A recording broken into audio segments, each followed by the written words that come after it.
Zdrav banda, danes govorimo o fetiših, muckanju, ljubljenju in o prvih spolnih odnosih, zato je z nami profesorica in doktorica Tina Kogovšek, ki je skupaj z ekipo zaslišala več kot 2000 dijakov, da je izvedela, kdaj so imeli prvi spolni odnos. Živijo? Živijo. Koliko dijakov je že imelo prvi spolni odnos? Prvi spolni odnos je imelo približno 45% dijakov, nekoliko več deklet kot fantov, kar je sicer tudi približno primerljivo s tem, kar so kazale podobne raziskave, recimo ravno 20 let pred našo. S tem, da je bilo takrat celo malenkost več takih, ki so že imeli prvi spolni odnos, okrog 50%. Tako da bi lahko rekli, da se starost prvega spolnega odnosa majčkeno dviga.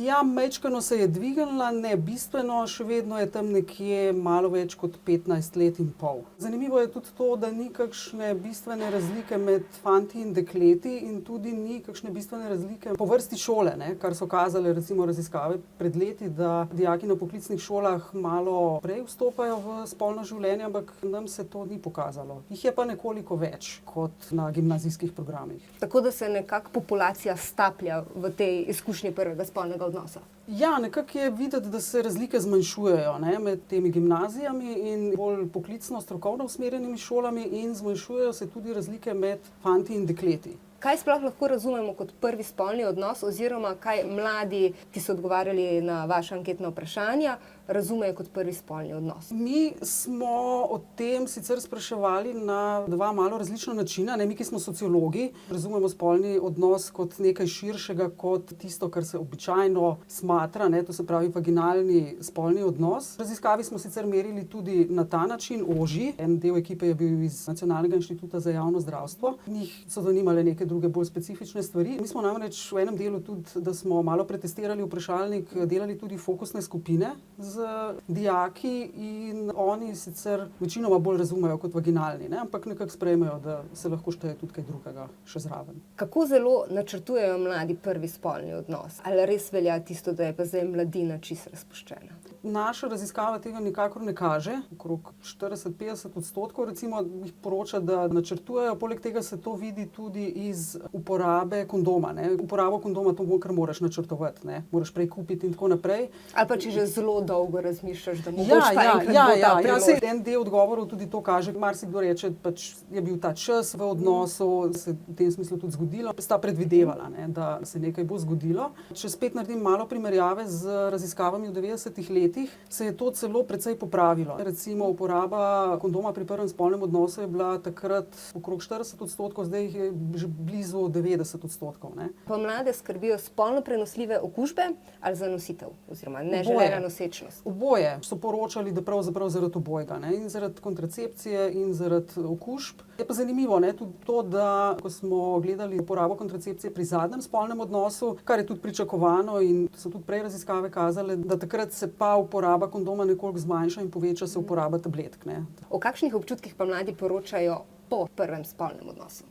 Bi rekla, da kar o pozitivnih. Pravzaprav jim poročajo, da jim je bilo fino, da so uživali. Tudi v primerjavi z tisto raziskavo prej, v 90-ih letih poročajo bolj o pozitivnih občutkih in manj je teh nekih skrbi. So še, ampak manj. Kakšnih teh skrbi? Skrbi jih, da bojo naredili kaj narobe, da bojo nerodni, recimo tukaj ni razlik po spolu, jih pa tudi skrbi videz, kako bom izgledal, tukaj se pa pokaže razlika, dekleta nekoliko bolj skrbi kot fante. Torej ni zaskrbljujoča neka čustvena komponenta ali pa mogoče pritisk okolice, ampak je večja zaskrbljenost nekega našega nastopa. Ja, tudi to smo spraševali. Saj v enem delu se pojavljajo tudi ti odgovori, ker so imeli že moji vrstniki to za sabo in tako naprej, ampak tega je relativno malo. Zakaj pa se mladi odločajo za prvi spolni odnos? Mislim, kaj so tisti vzroki? Na prvih mestih je recimo radovednost, ljubezen, neka pozitivna čustva.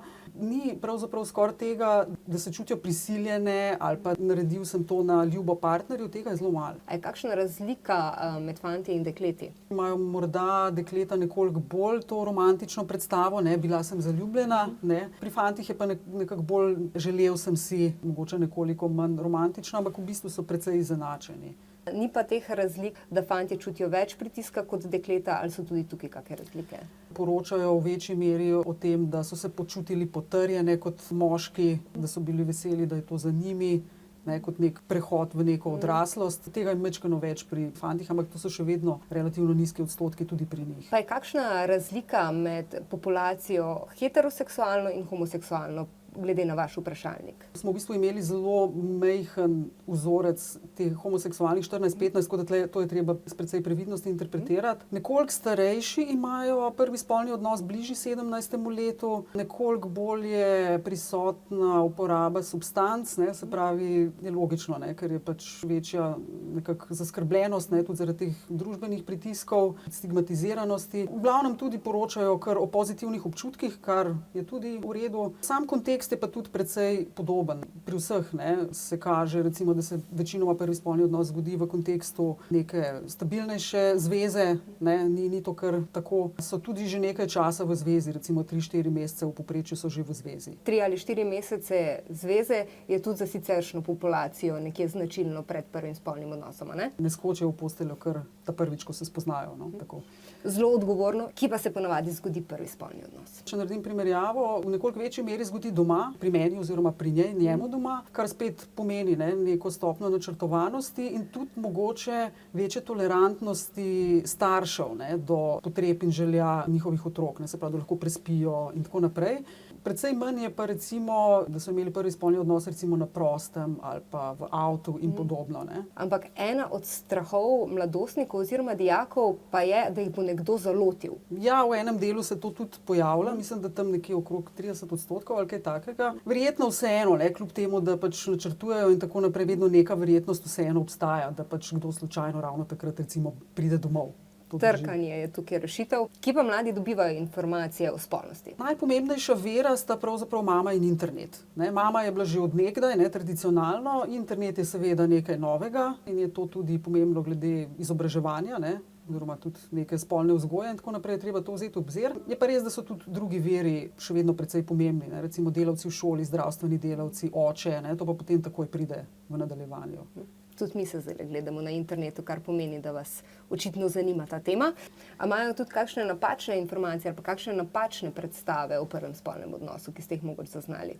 Poznavanje pravzaprav je še kar dobro, je pa res, da nas je presenetilo, da mislim, da je kar 40% jih je poročalo, da se jim zdi, da se HIV prenaša s pikom komarja. Ali pa če ješ, ne, nekoliko manj, mislim, da okrog 30%, da če ješ z nekom, ki je HIV pozitiven, kar nas je malo presenetilo in to recimo pripisujemo pa res mogoče internetu, ker vemo, da tam se marsikaj najde, tudi netočne informacije. Ker to ne drži. Merili smo tudi nekaj stališč v zvezi s kondomi, ne, in pravzaprav tisto, kar mogoče je mečken ven zaštrlel, je to, da mečken jim je nerodno to kupovati, pa zdijo se jim predragi. O tem je poročali 30%. Nekaj takega je. To, skratka, tukaj je mogoče malo za razmisliti o politiki. Kaj bi lahko spremenili, mogoče kakšne davke ali pa znižali ceno in povečali dostopnost? Za mlade, ki nimajo veliko denarja. In si želijo ljubezni. Varne. Pa lahko govorimo o tem, da izgubijo nedolžnost ali pridobijo izkušnjo. Kaj ste lahko razumeli iz odgovorov mladih? Bi rekla, da pravzaprav mogoče izgubijo nedolžnost, ker na nek način je to tudi vseeno nekaj, kar percipirajo, da je treba na neki točki opraviti. Ne pa na hitro in s komerkoli. Vendarle hočejo biti nekako primerljivi s svojimi vrstniki, za katere verjetno domnevajo, da so s tem že opravili. Ne. Najlepša hvala za ta pogovor. Hvala tudi vam za vabilo. Imate mogoče vi kakšno vprašanje za naše gledalce? Kaj mogoče bi se jim zdelo pomembno, da vprašamo, pa nismo vprašali od tega, kar smo pač tukaj pokrili vsebinsko. Super, povejte, kaj vas zanima, kaj bi vas mogli vprašati, napišite spodaj v komentar in poglejte še video o tem, kdaj imajo prve spolne odnose študenti. Tukaj nekje okolje. Kliknite. Čau!